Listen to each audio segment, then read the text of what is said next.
Thank you very much, Mr. President. Across America, there are 130 million individuals who have a pre-existing condition.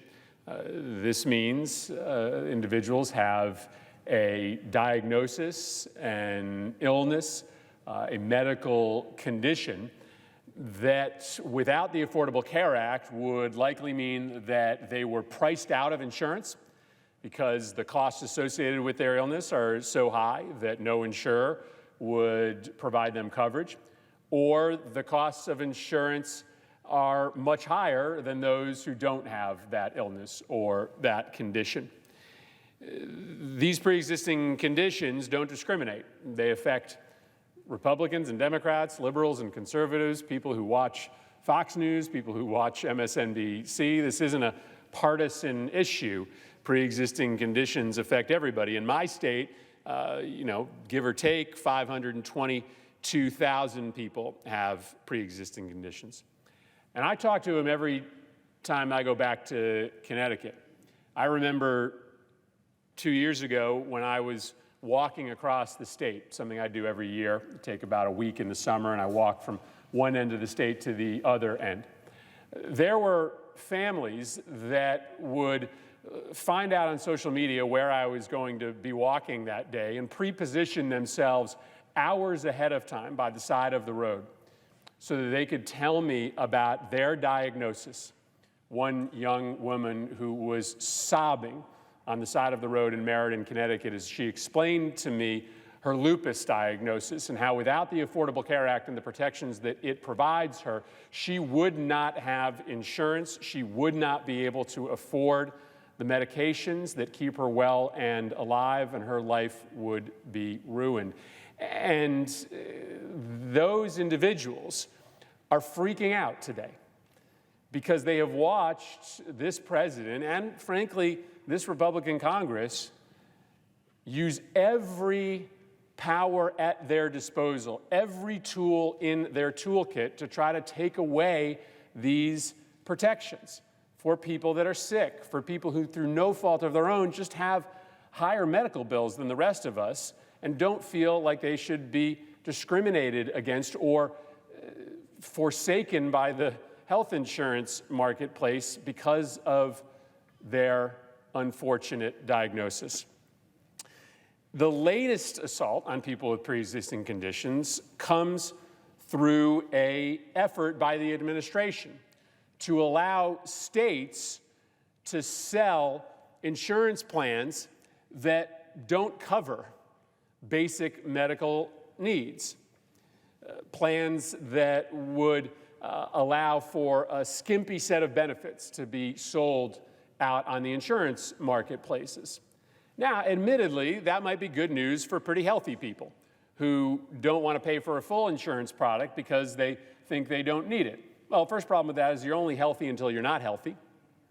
The second bigger problem is that when all the healthy people go to these skimpy plans, sometimes called junk plans, and all the people with pre-existing conditions get left behind on the regulated plans where insurance is real, where it covers everything you need, costs go down for the healthy people and they go through the roof for the sick people, which is the entire problem that we were trying to solve for in 2009 and 2010. And in fact, the problem that Republicans say repeatedly out on the campaign trail and back in their districts and states that they want to solve for too. I don't know that I've met a Republican senator who doesn't say that they don't think people with pre-existing conditions should be discriminated against. And yet this rule that the administration is proposing is going to allow states to do just that.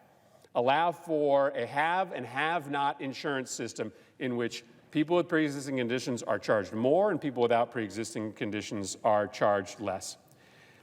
My intention was to come down to the floor today and offer a unanimous consent request to get us on the road to solving this latest assault on people with pre-existing conditions.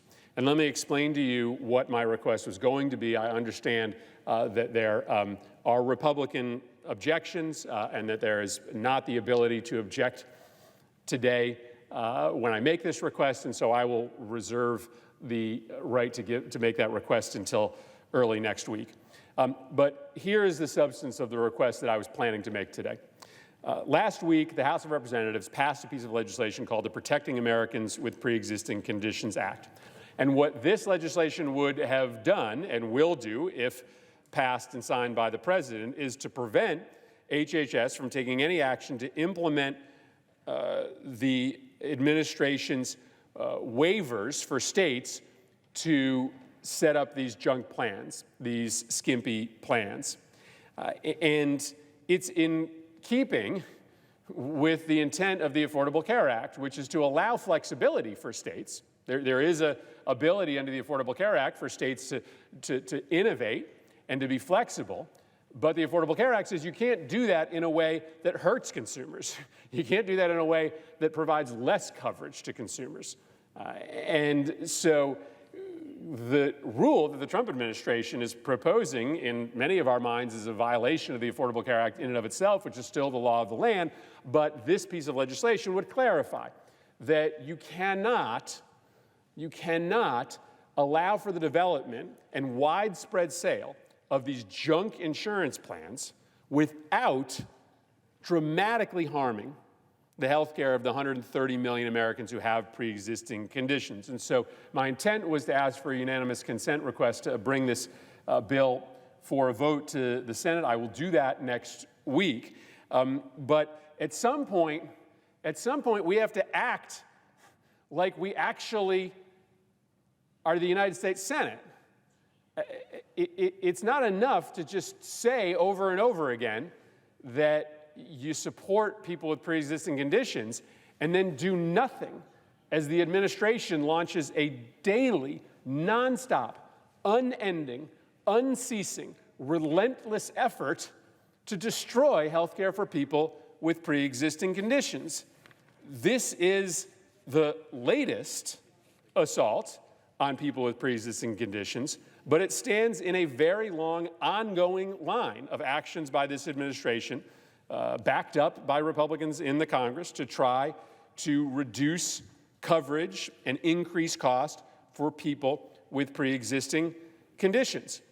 It started, of course, with the whole repeal effort, which would not have replaced the Affordable Care Act with anything meaningful. The bill that passed the House of Representatives would have stripped health care away from 30 million Americans.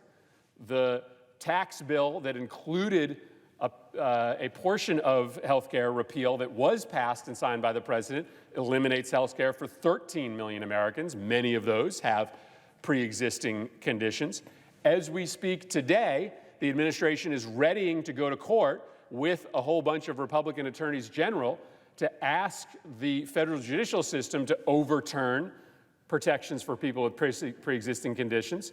So having failed to get the entirety of the bill repealed through the Congress, the administration now is going to court to try to get the protections for people with pre-existing conditions repealed. And once again, this Congress, this Senate, is silent on that case. We've offered another piece of legislation to stop that lawsuit from going forward. We don't have any takers on the Republican side. This assault is real. I didn't make it up. It's not imagined. If this court case succeeds that the Trump administration is pushing, overnight, the entirety of the Affordable Care Act will be invalidated. And there is no plan for how to replace it. If these junk plans go into effect, listen, maybe I will be wrong. Right? I hope I'm wrong. Maybe there won't be a flight of people to these skimpy plans. But much of the analysis I've seen suggests that that will happen. And if it does, there's just no way other than for the cost to go up for everybody that's left behind on the regulated plans. And I don't know about you, but when I talk to, my folks living paycheck to paycheck in Connecticut, they don't have a lot of room in their budget for increased premiums for health care. They're maxed out as it is. So I'll stand down for now, but I'll be back here early next week to offer this unanimous consent request. I would hope if my colleagues turn it down, if they don't want to bring up a piece of legislation that would stop this latest regulatory assault on the Affordable Care Act, that they would come to the table with other ideas as to how to protect people with pre-existing conditions from this campaign of sabotage by the administration, that they would finally recognize that this assault on the Affordable Care Act and the court system is a really awful precedent to set. And it's going to come back and bite all of us as legislators if it were to be successful. And without any real hope of a replacement for the Affordable Care Act, it leads to a humanitarian disaster in which 20 million to 30 million people lose insurance because of it. So this is as important as it gets. There's very little that matters to people more than their health and their health care. And I hope that possibly next week we can come together as a body and finally do something about the administration's attempt to take away these protections for sick people and people with complicated diagnoses all across the country. I yield the floor, and I would note the absence of a quorum.